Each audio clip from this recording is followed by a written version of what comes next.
All right, Gail, thank you so much for taking time out to be with us. Thank you We for really having appreciate it. me. So we have you here. I guess you're part of the Mandela Washington Fellowship. You're not a 2023 alumni, but you are part of the fellowship itself. You graduated in 2021. Yes. I want to talk a little more about that. You are part of a very special cohort, the very first one to do Absolutely. it virtually. Yes. I spoke to a couple that seemed a little disappointed by that. Yeah. How did you feel? We all felt disappointed. It was very disappointed when we received that email. I mean, we never forget that day. Hmm. And it felt like, wow, okay, I've been waiting for this opportunity and it's here, and the next thing everything just changes. I think we hated everything about COVID because of that. And of course, obviously, there's so many things that happened. People lost loved ones and all those things. However, little did we know that being part of a pandemic cohort, as we call it, would open more opportunities for us, because we did get unique opportunities,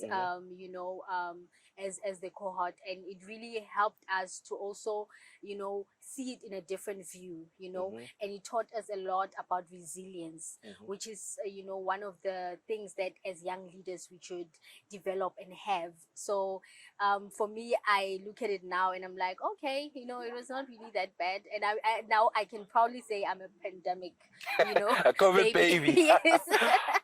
But speaking of that, what's really intriguing, the whole point of the fellowship is people get to come to the United States for 6 weeks. Aside from the, I guess, networking opportunities with your peers, Yes, you get to network with people that are within the communities here in America. How did that work for you guys, considering the fact that you all did your fellowships, some were probably at home, somewhere, wherever, but in your individual countries?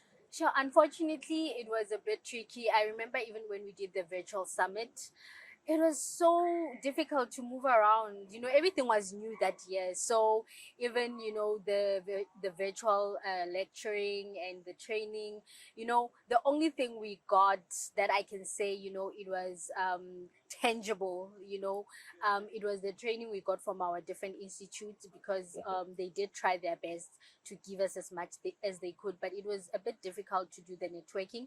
But the Mandela Washington really tried their best to connect us with different individuals, different organizations, and it was really up to us to utilize that. And I really do understand some of the young people who couldn't, because not everybody knows technology, or it takes time for them to get into it. So yeah, it was quite a very interesting experience, but we learned a lot as well. Everything that came with that came with so many lessons. So yeah.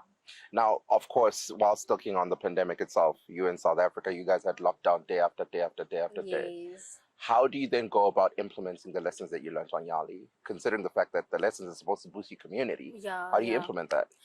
In 2021, the lockdown was hectic, so most of the things we did it virtual. So I run an organization, I empower young people, so we are very much big on education and giving, which is community outreaches. So during that time, I had people who would volunteer to help our young people, and would try to help them with their schoolwork. A lot of learners were really struggling with subjects like your accounting, mathematics, English. So I had people who would volunteer, because I did send a call out to say, guys, I need people who can volunteer to help our young people, because they are really struggling, especially because of the lockdown and the pandemic. So I did get a good response, and we did that and we tried it out. However, the challenge still remained that some young people are coming from disadvantaged backgrounds, Right. couldn't, There's no internet. Yeah, exactly. So it was a bit difficult to move around. To implement certain things, I won't lie, because of how the lockdown was very, very much hectic in my country. Yeah. Now, you talked about the fact that YALI taught you resilience. Yes. I guess you're 2 years in as an alumni. Yes. Yes. What has your experience been like in terms of implementing those lessons? How have you helped your community since then? Sure. Firstly, I must say that it has impacted me as an individual so much. Speaking about resilience, just being a pandemic baby alone, Hmm. and being part of the pandemic cohort, we had to now say, am I going to give up on this, or I'm just going to keep pushing? Because after the Mandela Washington Fellowship, it's not the end.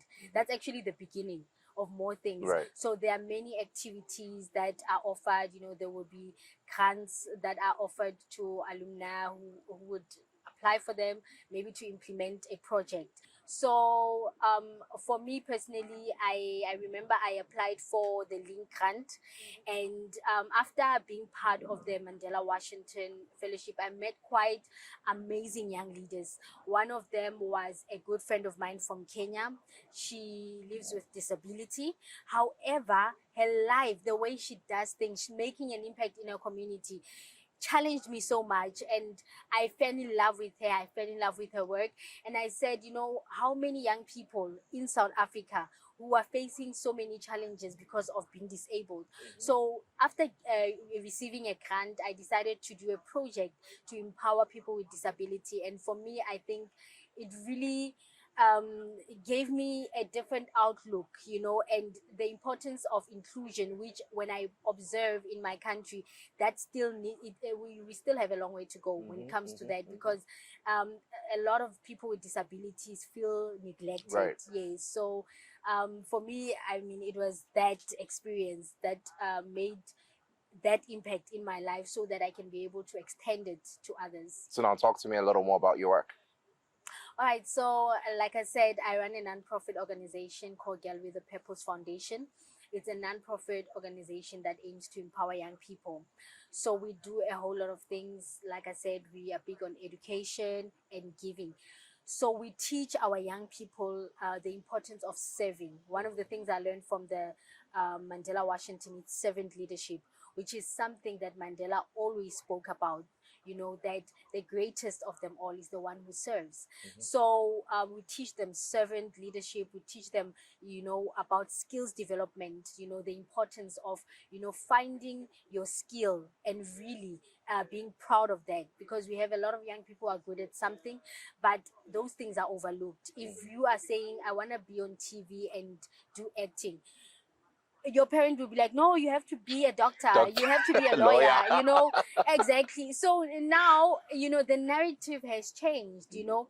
Times are changing, the world is evolving, and your skill alone can take you places. There's a saying that say your gift can take you places, but it's your character that will keep you there. So one of the things also we focus on is to helping them develop a good character, so that wherever life is going to take them, they'll be able to be those leaders who are responsible of their own lives. Because one of the things we always tell them is that nobody's responsible for you. You are responsible for your own lives. So as you can hear, the name is Girl with a Purpose. Also developed a program within Girl with a Purpose called Boardroom Talks with the Boys. Okay. We saw that there was a gap, because everything was focused on the girl child, take a girl child to work, girl this, girl that, and there's nothing wrong with that. But we see that now there is an Creates an imbalance. right. So now we decided to bring in a program that empowers the boys, and also teach them that when you see a woman who is powerful, that is not a way to feel intimidated, but to see it as somebody that can help you build your vision. Because a lot of GBV in my country, it's also influenced by that, because men feel intimidated. The only way they can, feel better about it is to oppress the woman. Right. And we have amazing, powerful women who are rising, who are taking up spaces, who are doing amazing things. And because of, for a long time we were oppressed, for a long time we didn't get opportunities, the freedom to do what we are good at. So now that we have it, it's not really about competing or showing that I can do it, but it's really about, allowing yourself to do what you are called on this earth to do. What I'm more curious about right now with what you just highlighted is, to what extent are you addressing, I guess, the challenges faced by the girl child? Here we're talking about equity, equality, equal opportunities, not just in politics and employment, in in all these different sectors. How is your work affecting that?